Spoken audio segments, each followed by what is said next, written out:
ಕಾಲ ಒದಗಿ ಆಡಳಿತ ಮಾಡಿ 2 ವರ್ಷಗಳ ನಮ್ಮ ದೇಶವನ್ನ ಲೂಟು ಮಾಡಿದ್ರು. ಇದರಲ್ಲಿ ಒಂದೇ ಗ್ರೌಂಡಲ್ಲಿ 2 ಕಾರ್ಯಕ್ರಮ ಆಗ್ತಕ್ಕಂಥದ್ದು ಬೇಡ ಅಂತಕ್ಕಂಥದ್ದನ್ನ ಎಲ್ಲರಿಗೂ ನಾನು ಮನವಿಯನ್ನು ಮಾಡ್ಕೊಳ್ತೀನಿ.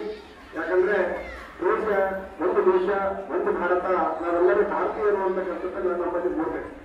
ಮತ್ತೆ ಇದರಲ್ಲಿ ಅನೇಕ ವಿಚಾರಗಳು ಕೂಡ ನಾವು ತಿಳ್ಕೊಂಡು ಹೋಗ್ತಕ್ಕಂಥದ್ದು ಪ್ರತಿಯೊಬ್ಬರು ಕರ್ತವ್ಯ ಕೊಡಿದ್ವಿ. ಅದನ್ನೆಲ್ಲರೂ ನೀವು ಮಾಡಬೇಕು ಅಂತಕ್ಕಂಥದ್ದನ್ನ ಎಲ್ಲ ಗುರುಗಳಿಗೆ, ಮುಖ್ಯ ಗುರುಗಳಿಗೆ ಮತ್ತು ಶಿಕ್ಷಣ ಅಧಿಕಾರಿಗಳು ಕೂಡ ನಾನು ಮನವಿಯನ್ನು ಮಾಡ್ಕೊಳ್ತೀನಿ. ಅನುಗುಣವಾಗಿ ಪರಿಸಮಾನವಾಗಿ ಅನುದಾನವನ್ನ ಇಕ್ಕಿ ಕೆಲಸಗಳನ್ನ ಮಾಡ್ತಾ ಇದ್ದೀವಿ. ಸುಮಾರು 1 ವರ್ಷಕ್ಕೆ 20 ಕೋಟಿ ರೂಪಾಯಿ ಶಿಕ್ಷಣ ಇಲಾಖೆಗೆ ಒಂದು ತಂದು ಆ ಕೆಲಸವನ್ನ ಮಾಡ್ತಕ್ಕಂಥದ್ದನ್ನ ಮಾಡ್ತಾ ಇದ್ದೀವಿ. 20 ಕೋಟಿ ಬರೀ ಶಿಕ್ಷಣ ಇಲಾಖೆಗೆ.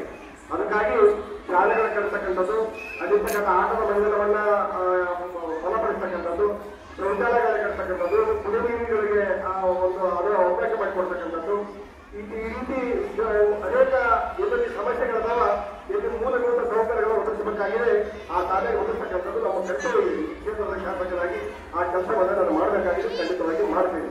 ಇವತ್ತು ಹೇಳಿದ್ದಾರೆ ಇವತ್ತು ನಾವು ಮುಗಿತಂತ ಎಲ್ಲ ರೂಮ್ಗಳು ರೆಡಿ ಆಗಿದೆ, ಇವತ್ತು ಅಡುಗೆ ಕೂಡಿ ಆಗಿದೆ, ಎಲ್ಲ ನಾವು ಬಹಳ ಚೆನ್ನಾಗಿ ಬಿಟ್ಟಿದ್ದಾರೆ ಅಂತಕ್ಕಂಥದ್ದನ್ನ ಈ ಶಾಲೆಯ ನಮ್ಮ ಎಲ್ಲ ಆಡಳಿತ ಮಂಡಳಿ ಹೇಳ್ತಾ ಇದೆ. ನಂತರ ಅದಕ್ಕೆ ಇನ್ನು ಮುಂದಿನ ದಿನಗಳಲ್ಲಿ ಒಂದು ಬೇಡಿಕೆಯನ್ನು ಕೂಡ ಇಟ್ಟಿದ್ದಾರೆ. ಕುಡಿಯುವ ನೀರಿನ ಒಂದು ಇರ್ತಕ್ಕಂಥ ಆರೋಪಗಳನ್ನು ಹಾಕಿಕೊಂಡಿದೆ ಅಂತಕ್ಕಂಥದ್ದನ್ನು ಖಂಡಿತವಾಗಿ ಒಂದು ದೊಡ್ಡ ಆರೋಪ 2 ಶಾಲೆಗೆ ಅನುಕೂಲ ಆಗ್ತಕ್ಕಂಥದ್ದನ್ನ, ಮತ್ತು ಒಂದು ಶಾಲೆಗೆ ಅಂತಲ್ಲ, ಇದು ಬೇರೆ ಅದು ಬೇರೆ ಅಂತ ಮಾಡಲ್ಲ, 2 ಶಾಲೆಗೆ ಅನುಕೂಲ ಆಗ್ತಕ್ಕಂಥ ಆರೋಪಗಳು ಈ ಒಂದು ಸೆಂಟರ್ನಲ್ಲಿ ಹಾಕ್ತೀನಿ.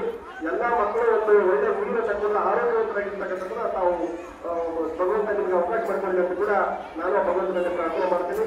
ಮತ್ತೊಮ್ಮೆ ನಿಮ್ಮೆಲ್ಲರಿಗೂ, ಮುಖ್ಯಮಂತ್ರಿಗಳು, ಶಿಕ್ಷಕರು, ಈ ಶಾಲೆಯ ಆಡಳಿತ ಮಂಡಳಿಗೂ ಮತ್ತೊಮ್ಮೆ ನಿಮಗೆ 79ನೇ ವರ್ಷದ ಸ್ವತಂತ್ರೋತ್ಸವವನ್ನ ಮತ್ತೊಮ್ಮೆ ಶುಭಾಶಯಗಳನ್ನು ಹೇಳಿ ನನ್ನ ಮಾತು